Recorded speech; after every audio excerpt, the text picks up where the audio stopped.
So the question that we are asking this evening, has rock star, that's what the BJP has called him, at least BJP is Nitin Gadkari, has the rock star Baba Ramdev shaken the government?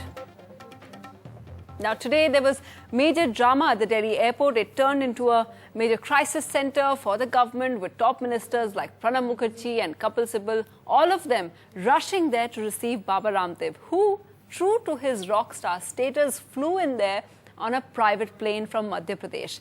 The government tried to plead their case, but the Baba would have none of it.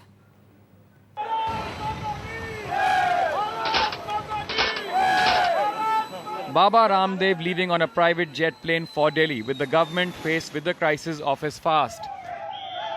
At his destination, commotion at Terminal 1A as top ministers of the government landed up to meet Ramdev.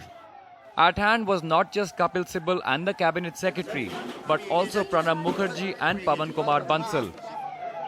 But they couldn't achieve a breakthrough.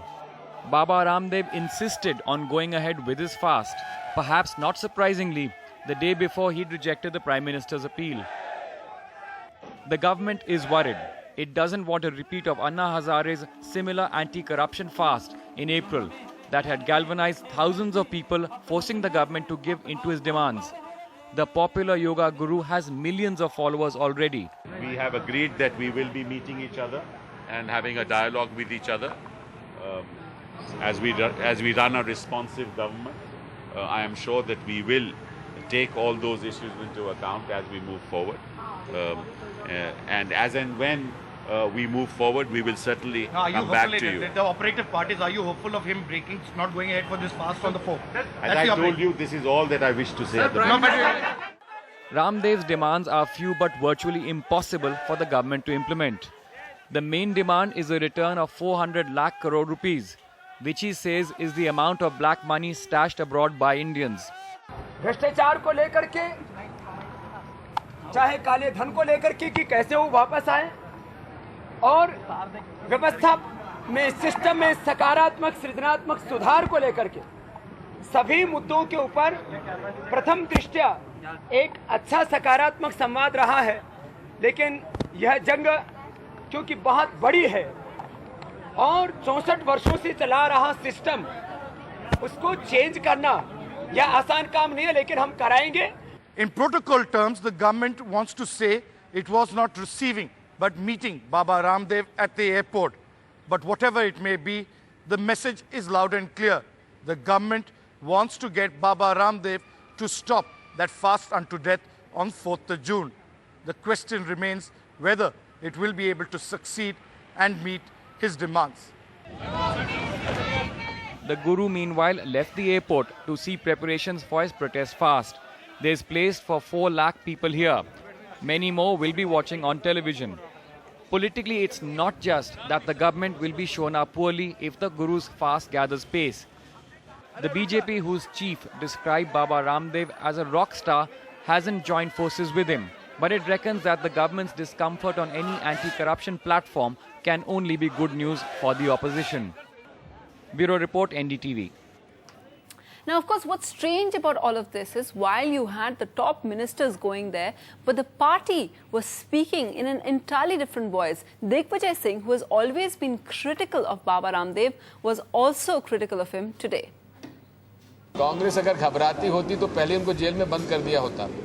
घबराते नहीं हैं, इसलिए उनको खुला छोड़ा हुआ है और उनसे चर्चा कर रहे हैं। ये व्यवसायी ज़्यादा हो गए हैं, सन्यासी कम है। और योगा सिखाने के लिए भी पहली लाइन में बैठेगा उसको 50,000, जो पीछे की लाइन में बैठेगा उसको 30,000, जो आखिरी लाइन में बैठेगा उसको 1,000। ये और क्या है? Okay, we'll get reactions on this story. We'll have Santosh Hegde and then Mitra joining us. But first, the Congress is not speaking about this anymore. They've gone into a huddle. But just to understand what's happening in government, what's happening in the party, NDTV Sandeep Fukan, who tracks the party and government for us, joins us. Sandeep, what's happening? I mean, we see all the ministers rushing there. They're obviously, they want to pacify Baba Ramdev. And then we hear these comments from General Secretary Digvijay Singh. It seems the party is speaking in an entirely different voice from the government. Well, I think just trust Digvijay Singh to do the work for the party and basically reflect in public what many people are telling us in private. Well, I think it's a fact that the government this time around wanted to be very proactive. They wanted to take preemptive step. Last time around, people criticized, including the media, criticized the government for, not taking the demands of Anna Hazare seriously. We saw what happened, massive groundswell of support, both in the cyberspace as well as people coming here to join his movement at Jantar Mantar. This time, the government wanted to prevent that. There was a cabinet committee on political affairs. They decided that the government will do all it can to try and reach out to the Baba. Now, the modalities were left to the government. The government, in its wisdom, decided that, they will reach out to the Baba, even if it means reaching out to him at the airport itself. So initially we heard that there could be a meeting at the finance ministry, but all of us were actually taken by surprise when we heard that Kapil Sibal, Subodh Khan Sahai, Pawan Bansal and Pranab Mukherjee all drove down to the airport and had a 2.5 hour meeting. But all this, of course, has been questioned by a section of the party. They also asked that, was it really necessary? Has the government really hyped this up? Was this really big, or is the government actually making this bigger than what it is? These are the kind of questions that people are asking within the party. So that's the reason why, perhaps some of it is being reflected by Digvijay Singh. NDTV's cricket app, Android and iPhone. Fastest scorecard, special analysis, and much more. Download free. ndtv.com/apps.